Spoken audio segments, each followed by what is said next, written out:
കേരളത്തിൻ്റെ വിദ്യാഭ്യാസ മന്ത്രി പറഞ്ഞ ഒരു ഡയലോഗാണ് ഇന്നത്തെ കേരളത്തിൽ നമ്മുടെ മീഡിയക്കാരെ എടുത്ത് സംസാരിക്കുന്നുണ്ട്. പല നടന്മാരും നടിമാരും ഒക്കെ സംസാരിക്കുന്നുണ്ട് ഫോണിലൊക്കെ. ഇപ്പോൾ സംഭവം ഇത്രയേ ഉള്ളൂ.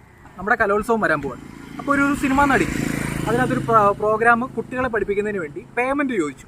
5 ലക്ഷം രൂപയാണ് ചോദിച്ചത്. അത് വിദ്യാഭ്യാസ മന്ത്രിക്ക് ഇഷ്ടപ്പെട്ടില്ല. വിദ്യാഭ്യാസ മന്ത്രി കുറേ ഡയലോഗ് അടിക്കുന്നുണ്ട്. സിനിമയും കാശുമായപ്പോൾ കേരളത്തോട് അഹങ്കാരം എന്നുള്ള രീതിയിലാണ് വിദ്യാഭ്യാസ മന്ത്രിയുടെ ഡയലോഗ് കേട്ടത്.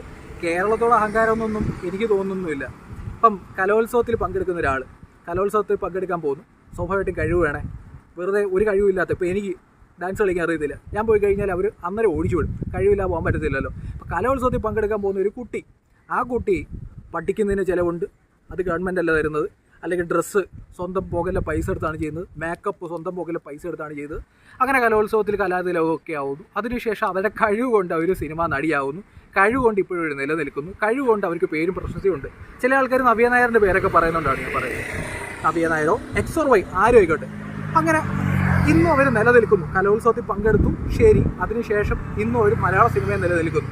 ഈ നടിയെ കലോത്സവത്തിൽ കുട്ടികളെ പഠിപ്പിക്കുന്നതിന് വേണ്ടി വിളിച്ചു. അവർ 5 ലക്ഷം ചോദിച്ചു.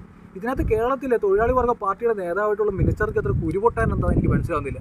മന്ത്രി നിന്നിട്ട് ഒരു നടിയെ ഇങ്ങനെ അപമാനിക്കേണ്ട കാര്യം എന്താ? ചില ആൾക്കാരൊക്കെ പറയുന്നുണ്ട് ഞങ്ങളൊക്കെ ഫ്രീ ആയിട്ട് വന്നിട്ടാണ് കുട്ടികളെ പഠിപ്പിച്ചത്. അതൊക്കെ ഓരോരുത്തരുടെ താല്പര്യമാണ്. ചില ആൾക്കാർക്ക് അവരുടെ സമയത്തിന് വിലയായിരിക്കും. കലോത്സവത്തിൽ പങ്കെടുത്തു, അതുകൊണ്ട് നടിയായി, അതുകൊണ്ട് ഫ്രീ ആയിട്ട് ചെയ്യണമെന്നൊക്കെ പറഞ്ഞു കഴിഞ്ഞാൽ പോയി പള്ളി പറഞ്ഞാൽ മതി എന്നുള്ള അഭിപ്രായം എനിക്കുള്ളൂ. ഇപ്പം നടി എന്തിനാണ് വിളിച്ചത്? നിങ്ങൾ എത്രയോ ആൾക്കാർ കലോത്സവത്തിൽ കലാതിലകമായി ഒന്നുമല്ല നിൽക്കുന്ന എത്രയോ ആൾക്കാരുണ്ട്. അവരെ വിളിച്ചിട്ട് എന്തെങ്കിലും കൊടുത്തായിരുന്നെങ്കിൽ അവർ ചെയ്തു തരത്തില്ലേ? സൗണ്ട് ഉണ്ട്, ക്ഷമിക്കുക. എന്തെങ്കിലും കൊടുത്താൽ അവർ ചെയ്തു തരത്തില്ലേ? നിങ്ങളെന്തിനാ നടിയെ വിളിച്ചത്? ആ പേരും പ്രശസ്തിക്കും വേണ്ടിയല്ലേ? അപ്പം അവരുണ്ടാക്കിയ പേരും പ്രശസ്തിക്ക് അവരൊരു വാല്യൂ ഉണ്ട്. ഒരു പൈസ ചോദിച്ചു, ആ പൈസ കൊടുക്കുക എന്നുള്ളത്. ഇപ്പോൾ ഇത്രയും വലിയ ഡയലോഗൊക്കെ മന്ത്രി ഇരുന്നടിക്കുക. മന്ത്രി പറയുന്നുണ്ട് ഫ്രീ ആയിട്ട് വന്ന് ചെയ്തു തരണം, നമ്മൾ അവരെ ഒഴിവാക്കിയെന്നൊക്കെയാണ് മന്ത്രി പറയുന്നത്. ഈ മന്ത്രി കലോത്സവം നടത്തുന്നതിന് നേതൃത്വം നൽകുന്ന മന്ത്രിയാണ്. മാസാമാസം പിന്നെ എന്തോ എണ്ണി മേടിക്കുന്നത്? സാലറി അല്ലേ? ഈ മന്ത്രിക്ക് സാലറി ഉണ്ടല്ലോ, ജനസേവനമല്ലേ ചെയ്യുന്നത്. അങ്ങനെയാണെങ്കിൽ സാലറി ഉണ്ടല്ലോ. മന്ത്രി എവിടെ താമസിക്കുന്നത്? സർക്കാർ വക ബംഗ്ലാവിലാണ് താമസിക്കുന്നത്, മിനിസ്റ്ററിൻ്റെ. എന്തിനാ അങ്ങനെ താമസിക്കുന്നത്? ഫോൺ ബില്ല് വേണ്ട, ഡീസൽ ഫ്രീ. ഈ മന്ത്രി എവിടെ യാത്ര ചെയ്താലും ഫ്രീ. 5 വർഷം സുഖം, സ്വസ്ഥം, സുന്ദരം, അടിപൊളി. ഇങ്ങനെ നടക്കുന്ന ടീമൊക്കെയാണ് 5 ലക്ഷം രൂപ അവരുടെ സാലറി ചോദിച്ചത്. ഒരാൾ തൊഴിൽ ചെയ്യാൻ വരുമ്പോൾ അയാൾക്ക് സാലറി ചോദിക്കാൻ നേരത്ത് ഇത്ര കുരുപൊട്ടേണ്ട കാര്യം എന്താ? മമ്മൂട്ടിയൊക്കെ വന്നിട്ട് ചിലപ്പോൾ ഉദ്ഘാടനം ചെയ്തിട്ട് പോകുന്നുണ്ടായിരിക്കും ഫ്രീ ആയിട്ട്. ശരി, ആയിക്കോട്ടെ. ബാക്കിയുള്ള അതുപോലെ ഫ്രീ ആയിട്ട് വന്ന് ചെയ്യണമെന്നൊക്കെ പറഞ്ഞു കഴിഞ്ഞാൽ എന്ത് അവസ്ഥയാണ് നിങ്ങളേക്ക് പറയുന്നത്? ആൾക്കാർ മന്ത്രിയെ ന്യായീകരിക്കുന്നത് ഇത് കുട്ടികൾക്ക് വേണ്ടിയല്ലേ, ഫ്രീ ആയിട്ട് വേണമെന്നൊക്കെ പറഞ്ഞു. എന്തിനാണ് കുട്ടികൾക്ക് വേണ്ടി ഫ്രീ ആയിട്ട് ചെയ്യുന്നത്? ഈ കുട്ടികൾ തന്നെ എത്രയോ ലക്ഷക്കണക്കിന് രൂപ ചിലവാക്കുന്നുണ്ടെന്നറിയോ? അത് ഗവൺമെൻറ്റാണോ കൊടുക്കുന്നത്? ഒരു സ്പേസ് ഉണ്ട് എന്നുള്ളത് ശരിയാണ്.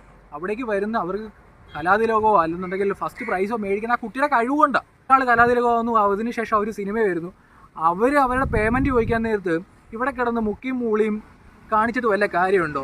പേയ്മെൻറ്റ് കൊടുക്കുക. അല്ലെന്നുണ്ടെങ്കിൽ കലാതിലകമായിട്ട് ഒന്നുമല്ലാതായി പോകുന്ന ആൾക്കാരുണ്ട്. നിങ്ങൾ അവരെ സഹായിക്കും, അവരെ വിളിക്ക്, കുട്ടികളെ പഠിപ്പിക്കുക ഫ്രീ ആയിട്ട്.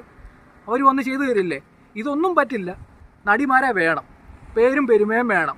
മന്ത്രിക്ക് ഷോയും ജാടയും വിലയും കാണിക്കണം. പക്ഷെ പൈസ എണ്ണി കൊടുക്കാൻ പറ്റത്തില്ലെന്ന് പറഞ്ഞു കഴിഞ്ഞാൽ കൊള്ളാം കേട്ടോ. നല്ല സൂപ്പർ പരിപാടിയാണ്. നിങ്ങൾ ഒരാളെ വിളിക്കുകയാണെന്നുണ്ടെങ്കിൽ അവർക്ക് പേയ്മെൻറ്റ് കൊടുക്കണം. അവരൊരു പേയ്മെൻറ്റ് ചോദിക്കാൻ നേരത്ത് അവരെ മൈക്ക് കെട്ടി വിവരക്കേട് വിളിച്ച് പറയാമെന്നുള്ളതല്ല ഒരു മന്ത്രി ചെയ്യേണ്ടത്. നമ്മുടെ MLA ഒക്കെ ഒരു കാർ എടുക്കാൻ നേരത്ത് സർക്കാരിൽ നിന്നും സബ്സിഡി കിട്ടില്ലേ? പൈസ കുറച്ച് കിട്ടുന്നില്ലേ? എന്തെല്ലാം സേവനങ്ങൾ നിങ്ങൾക്ക് കിട്ടുന്നുണ്ട്? ജനസേവകനാണെന്ന് പറഞ്ഞല്ലേ ചെല്ലുന്നത്. പക്ഷേ എന്തും വേണ്ടി സേവനം ഖജനാവിൽ നിന്ന് നിങ്ങൾ കിട്ടുന്നുണ്ട്. എന്തിന്? കുറേ നാളുകൾക്ക് മുമ്പ് ഒരു സ്പീക്കറും MLA മന്ത്രിയൊക്കെ ഒരു കണ്ണാടി മേടിച്ചു എന്നുള്ള രീതിയിലുള്ള വാർത്ത നമ്മൾ കണ്ടാണ്. എത്ര രൂപയാണ് കണ്ണാടിക്ക് ചിലവാക്കുന്നത്? ഇതിനൊക്കെ നിങ്ങൾക്ക് അധികാരം തന്നെ എങ്ങനെയാണെന്നുണ്ടെങ്കിൽ മെഡിക്കൽ ഫെസിലിറ്റി എന്തെല്ലാം തരത്തിൽ കിട്ടുന്നു? കേരളത്തിന് മുഖ്യമന്ത്രിക്ക് അമേരിക്കയിൽ മെഡിക്കൽ ഫെസിലിറ്റി ഉണ്ട്, സംസ്ഥാനത്തിൻ്റെ ചിലവിലാണ്. അങ്ങനെയൊക്കെയാണെന്നുണ്ടെങ്കിൽ തിരിച്ച് വിദ്യാഭ്യാസ മന്ത്രി പോയിട്ട് മുഖ്യമന്ത്രിയോട് ചോദിക്കണം എന്തിനാണ് നിങ്ങൾ ഇത്രയും രൂപ ചിലവാക്കി പോകുന്നത്? അപ്പോൾ കലോത്സവമാണ്. ആ പരിപാടിക്ക് ഒരാളെ വിളിക്കുമ്പോൾ അവർ ചോദിക്കുന്ന പൈസ കൊടുക്കണം. പറ്റില്ലെന്നുണ്ടെങ്കിൽ വേറെ ആളെ വിളിക്കണം. അതല്ലാതെ സ്റ്റേജിൽ കയറി നിന്നിട്ട് അവരുടെ ടൈമിന് അവർ ചോദിക്കുന്ന വേതനത്തിന് നിങ്ങളെന്തിനാണ് ഈ ജാടയും വേലയും കാണിക്കുന്നത്? എനിക്ക് മനസ്സിലാകുന്നില്ല. ആദ്യമായിട്ട് പേജ് കാണുന്നത് ഫോളോ ചെയ്യുന്ന വരും.